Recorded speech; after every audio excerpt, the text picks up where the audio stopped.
Year's coming to an end. And I'm glad, shoot. I had a good year. My past life has been good. I don't need no other life. I love the life I've lived. It's 9:06 p.m., 12/31/2019. Time's clicking, and like I said, 2020, I'm erasing a lot of crap in my life. I'm just going to simplify it, basically. That's like I always do that. I simplify everything around me and get down to the bare necessities so I don't be outside my box trying to do more than I feel like I need to be doing.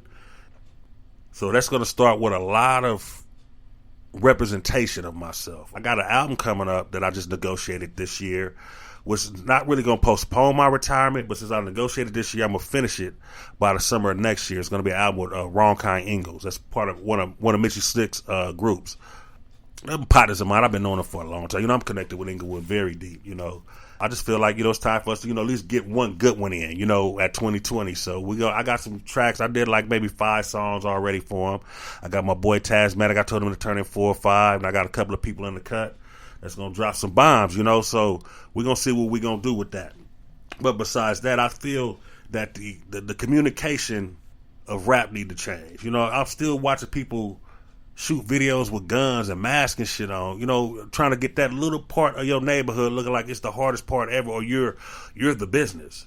You're telling on yourself what people recognize where that is. You see what I'm saying? That's why we should go on location and shoot these videos. It ain't hard to go, but people scared to go outside their box, their comfort zone anyway, because they know that you done did some foul stuff somewhere, misrepresented yourself in the wrong fashion, but now you want to be a business person, but now you a target. You see what I'm saying?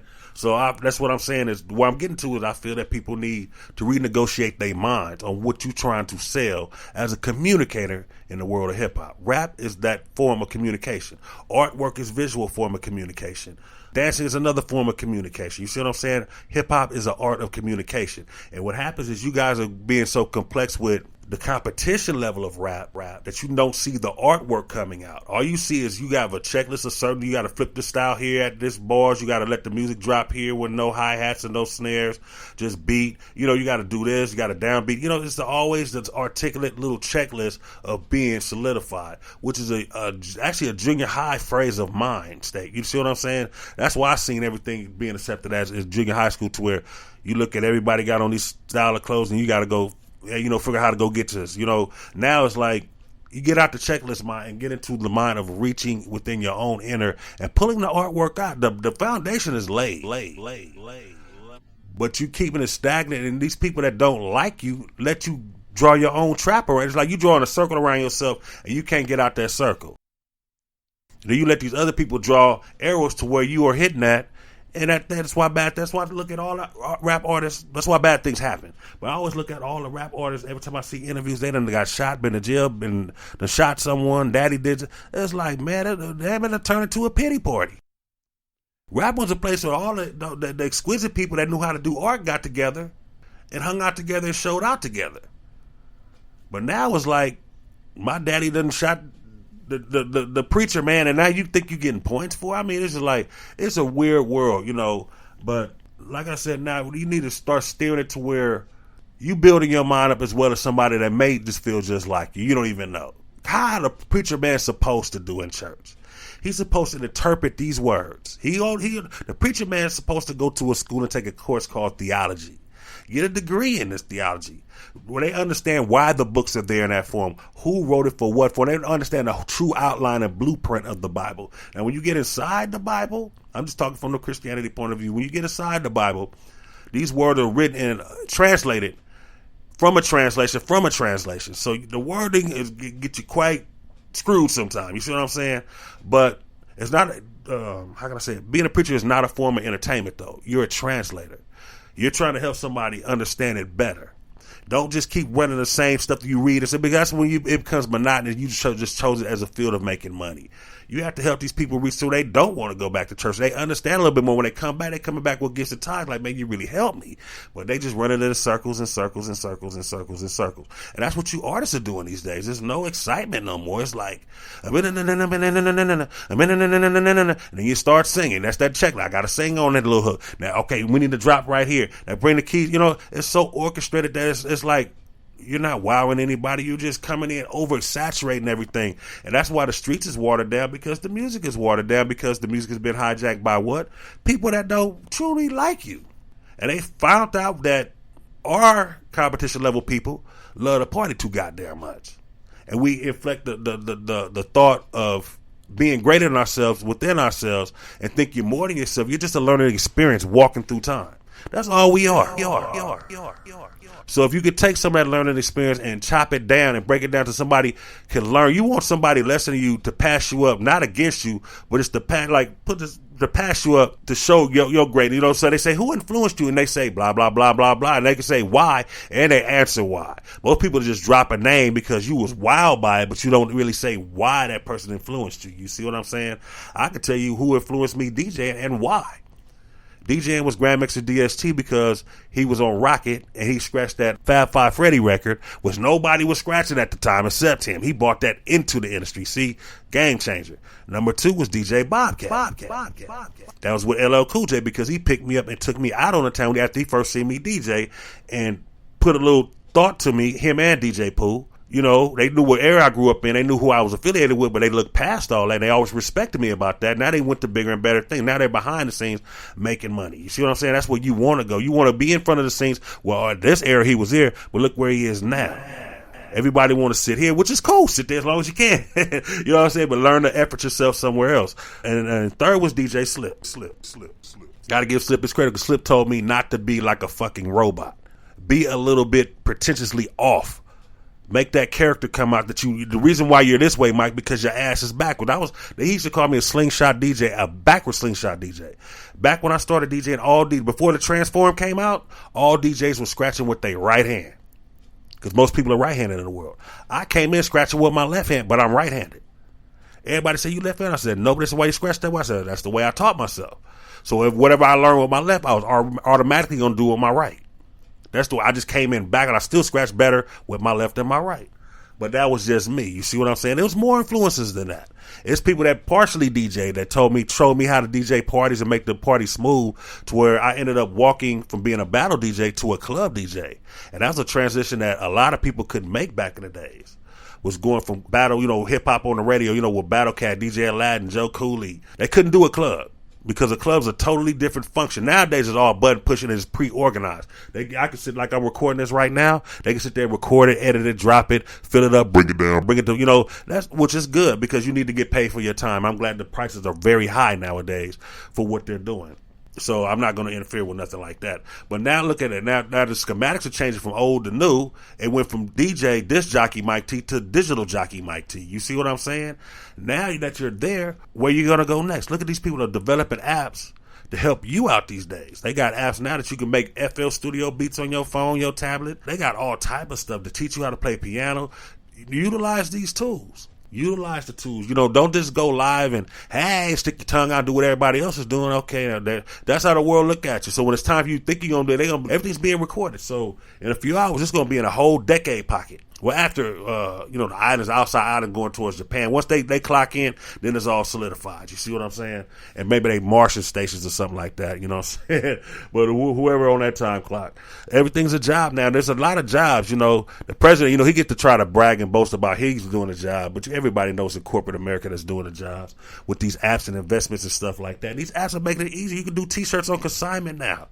All you got to do is promote, or as much as you get on that hand, shaking your ass, you could have made you a T-shirt and got motherfuckers to buy your ass on that T-shirt, and you not getting paid showing your video. They don't pay money for videos. Man, I ain't never got paid for an MTV video with CMW. As much as we was on there and BET and everything and going out there visiting, never paid me for that stuff. But I paid for advertisement on YouTube and Instagram and Twitter and Facebook. And the funny thing is, my return back as far as my analytics never came out the United States. It always came from India. It came from Iraq, of all freaking places. The United Emirates or whatever it is, Dubai, Germany, Russia. All the places this place hate was all the people that actually bought my music when I put certain artists out on my label. That's crazy. Then when I started promoting in the United States, then it started coming in, but it was more of a view type of thing, not a buy type of thing. So I was like, okay, I understand. We don't respect our culture. I'm not tripping on nobody respecting my culture. What I'm tripping on is what you're going to do next. So your kids don't go through the curse of the ages. You see what I'm saying? Everything that's been done is being 10 times with an X on it of a curse. Understand what I'm saying? And there's nobody to blame. You can't blame the generation before you because you try to outdo them. That's why it become a curse. Gangster rap music, now it's trap music. Wherever it's going with it, we all understand everybody has terminology for it. But each generation tries to outdo the generation of the generation. Sagging only went, just loose belt, loose fit. You know what I'm saying? Now your whole ass is showing. If you got streak marks and don't know it, your ass is showing. That's kind of a discomfort, but ain't nobody really politicking against that because there's a lot of you little young cats out there and y'all in Crowley fighting for domination of that era. Do your freaking thing. I'm not tripping on that part. My part is more apps and stuff for you not to even look like that, and that you could turn into a businessman and make it on your own now that you haven't even discovered. And all you're going to do is when Bitcoin once Bitcoin got to the top, then everybody say, get a Bitcoin. I didn't hear none of that when the Bitcoin was $200. Or was it $20, $10? I didn't hear none of that stuff. As soon as it got to 20,000 per coin, then I start hearing invest in Bitcoin. I was like, man, you people sound like broke records. I ain't mad at you. You just doing what all you know how to do, but it's not enough if you want to really make it into today's society. And that's why I see the mockery that was going. I don't know who invented to put the money by the ear like the cell phone shit. I think that's pretty funny. And once I calculate, I ain't in that shit like that. But once I calculate, I thought it was pretty funny because the mockery that you have to, artists sometimes have to send mockery back. Not all. Depending on what area you in. Like little Boozy Badass, what his name is. He's in an area where he's always telling you the truth. People hate. That's the oldest hating spot I know. It's down fucking south. The first time I actually realized it was haters, I went to Texas. Did a show in Texas. They unplugged my shit. And I felt something was funny. So when I got out there, I just looked and said, okay. I walked to the bar. They said something funky to me right there. I said, fuck you too. You know what I'm saying? And they start talking out the side of their neck like they had everything down covered, which they didn't. So back onto reality. You see what I'm saying? People are just haters, period. That's the thing. New York, the reason they hate and the up northern east hate of the United States because they're stacked on top of each other. That's the first thing I got together when I first met the Cold Crush brother with two of the Cold Crush brothers. We worked back together in 1987.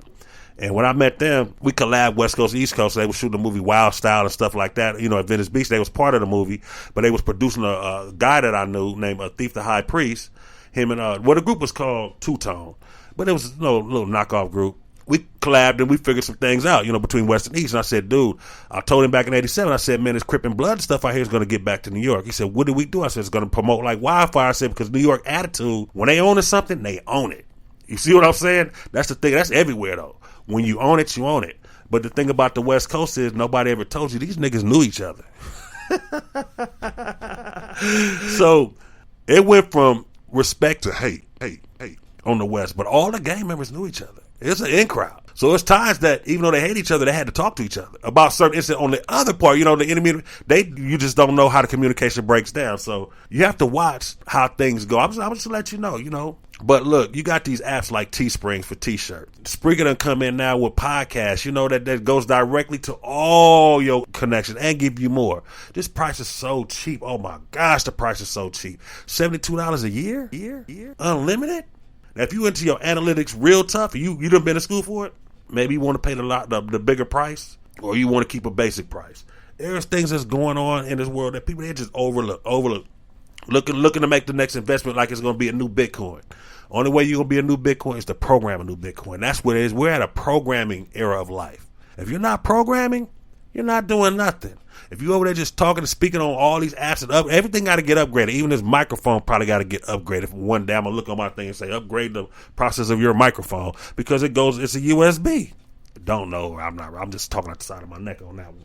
But I know all these little computers and Pro Tools and FL Studios, Appletons, and Reasons I got all in my damn computer and every damn thing else. ASDR or whatever them darn little extra programs I done bought and Akai and all this. I got to upgrade all this stuff. Then the people that's controlling everything. We're just on the back end like a fish on a damn pole. They throw it out.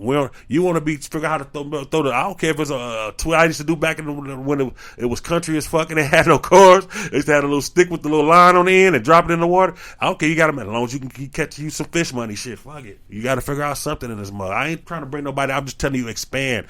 And when you learn something, I'm not saying give it away. You go in there and you figure out how to do it first. You cannot run a company unless you know how to invent a company, and have a company unless you know how to run that company by yourself. I've worked with people and they entrusted in me of trying to, actually thought they was going to have me do everything. I'm like, I'm showing you what I'm doing. Now you look like I work for you. You know, that's not a good little feeling right there when somebody, you know, don't manage their own mind right. You know what I'm saying? You want to use the talent. Now, talent itself. Only thing talent needs sometimes is management. Sometimes it's management. Okay? Sometimes that talent turns into management. Look at what's the guy named my brother used to work for. Barry Manilow. The man, I don't know if he's still singing, but I know the man was a talent agent too. He had groups, everything. Owned everything. Just old money. That's all. It's new for you because the stats like minimum wage going up, and I'm glad. the stakes are high. The stakes are very high when you incorporate it, and you got other countries too, and your show monies is looking good. But now you gotta pick you want to pick your boy. You done said, if I make it, I'm gonna pick my boys. You need a good squad, but I'm telling you, even your brother will cut your back and stab you in the back. Cut your throat, anything. So you got to figure out who you trying to apply. You need to employ people that you can fuck around, turn around, and sign them to your company, and then turn around and sue their ass. But they gonna still get belligerent. Man, I can't believe he did that. We like brothers. So like I said, you show that paperwork and they don't want to sign it, don't deal with them, because there's more issues. There's more that they want than being respectful to you about your business. Upgrade your business, people. I'm telling you, you can't go backwards to that caveman method of living. Oof, me, make music. That's all we can do in Ghetto. Make music and play sports. That's retarded. You can take your ass to school and see how smart you really are.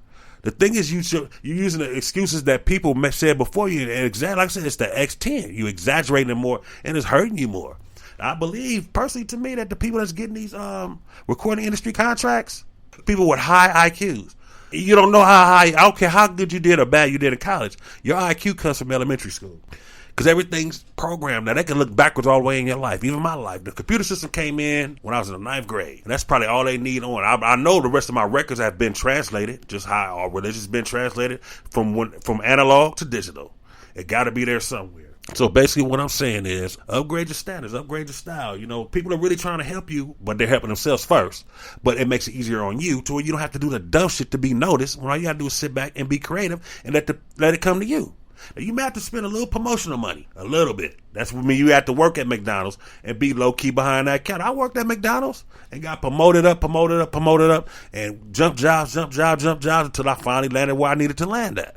It takes more than one. All right, well, I'm just saying, step your game up, because these people that's making these apps, they're not making them for you. Like I said, they're making it for themselves, so it may go against you in the long run. It may help the smart people out, which it should be a balance, because it's all cultural anyway, so I ain't mad at them, as long as it ain't over-sensitively racist. But I mean, if you wrote yourself down as being a lackative failure, that's who you're gonna be.